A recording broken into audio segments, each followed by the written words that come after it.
How to delete a Facebook page on mobile. Hi guys, in this video I'm going to show you step by step that how you can delete a Facebook page on mobile. So let's dive in.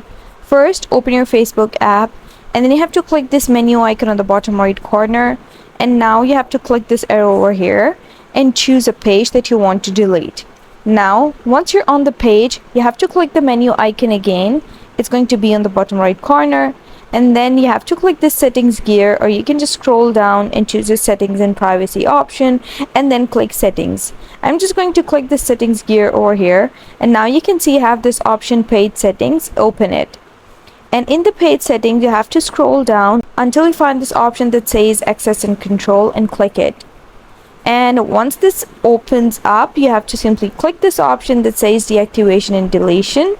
And once you do so, you have this option of deactivate page or delete page. Just click delete page over here and then click continue, and then you'll be able to delete the Facebook page. And that's how you do it. I hope you found the process easy and liked my video. And if you did, please don't forget to like and subscribe my channel. Thank you very much. See you again.